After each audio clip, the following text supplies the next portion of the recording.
Hi friends, welcome to cooking channel Jyothi with kitchen. ಇವತ್ತು ಗಿಣ್ಣ ಹಾಲು ಅಂದರೆ ಹಸು ಕರು ಹಾಕಿರುತ್ತಲ್ಲ, ಅದು 2 ದಿನದ್ದು ಇಲ್ಲಾಂದ್ರೆ 3 ದಿನದ ಹಾಲು ಹಾಕೊಂಡು ಮಾಡೋದು ತುಂಬಾ ಚೆನ್ನಾಗಿರುತ್ತೆ. ಒಂದ್ಸತಿ ಮಾಡ್ಕೊಂಡು ನೋಡಿ, ನೀವು ಪದೇ ಪದೇ ಅದೇ ಬೇಕು ಅಂತೀರಾ. ಇದಕ್ಕೆ ನಾವು ಒಂದು ದಪ್ಪ ತಳದ ಪಾತ್ರೆ ಇಟ್ಕೋಬೇಕು. ನೋಡಿ, ನಾನು 1 ಲೀಟ್ರಷ್ಟು ಹಾಲನ್ನ ತೊಗೊಂಡಿದ್ದೀನಿ. ಆದಷ್ಟು ದಪ್ಪ ತಳದ ಪಾತ್ರೆನೇ ಇಟ್ಕೊಳ್ಳಿ, ಯಾಕಂದರೆ ಇದು ಸೀದೋಗೋ ಚಾನ್ಸಸ್ ತುಂಬಾ ಇರುತ್ತೆ. ಸಿಮ್ಮಲ್ಲಿ ಇಟ್ಕೊಂಡು ಗ್ಯಾಸ್ನ ಹಾಲನ್ನ ಚೆನ್ನಾಗಿ ಕುದಿಸ್ಕೋಬೇಕು. ಅದು ಆ ಕಡೆ ಕುದೀತಾ ಇರಲಿ. ಇದರಲ್ಲಿ ನಾನು ಒಂದು 1/4 kg ಅಷ್ಟು ಬೆಲ್ಲನ ಕುಟ್ಟಿ ಪುಡಿ ಮಾಡಿ ಎತ್ತಿಟ್ಕೊಂಡಿದ್ದೀನಿ. ಇದಕ್ಕೇನೆ ಒಂದು ಚಿಕ್ಕ ಬೌಲಲ್ಲಿ 3/4 ಬೌಲ್ ಅಷ್ಟು ತೆಂಗಿನ ತುರಿ ಅಂದರೆ ಒಣ ಕೊಬ್ಬರಿನ ತುರ್ಕೊಂಡು ಇಟ್ಕೊಂಡಿದ್ದೀನಿ. ಅದೇ ಬೌಲಲ್ಲಿ ಒಂದು ಅರ್ಧ ಬೌಲಷ್ಟು ಕಡಲೆ ಬೀಜನೂ ಸಹ ಹಾಕ್ಕೊತಾ ಇದ್ದೀನಿ. ಇವಾಗ ನೋಡಿ, 1 ಕುದಿ ಬಂದಿದೆ ಹಾಲು. ಇದು ಹಂಗೇನೆ ಒಡೆಯುತ್ತೆ ಹಾಲು. ಒಡೆದಿದೆ ಅಂತ ವೇಸ್ಟ್ ಮಾಡಿಬಿಡಿ. ಇದು 3-4 ಕುದಿ ಇದೇ ಥರ ಬರಲಿ, ಚೆನ್ನಾಗಿರುತ್ತೆ. ಅಷ್ಟೊತ್ತಿಗೆ ನಾವು ಕಡಲೆ ಬೀಜನ ಚೆನ್ನಾಗಿ ಫ್ರೈ ಮಾಡ್ಕೋಬೇಕು.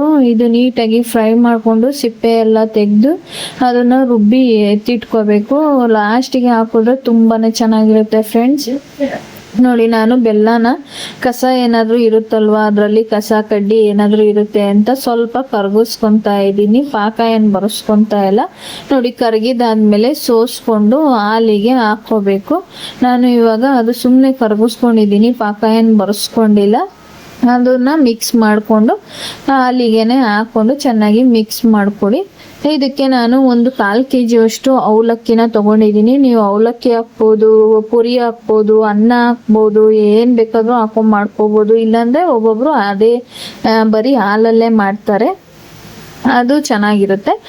ಇವಾಗ ಇದಕ್ಕೆ ನಾನು ಅವಲಕ್ಕಿನ ತೊಳ್ಕೊಂಡು ಒಂದು 5-6 ನೀರಲ್ಲಿ ಹಾಲಿಗೆ ಸೇರಿಸ್ಕೊತಾ ಇದ್ದೀನಿ. ಇದ್ರ ಜೊತೆಗೆ ನೀವು ರವೆನೂ ಸೇರಿಸ್ಕೋಬೋದು, ಚೆನ್ನಾಗಿರುತ್ತೆ ಟೇಸ್ಟು. ನಾನೇನು ಸೇರಿಸ್ಕೊಂಡಿಲ್ಲ.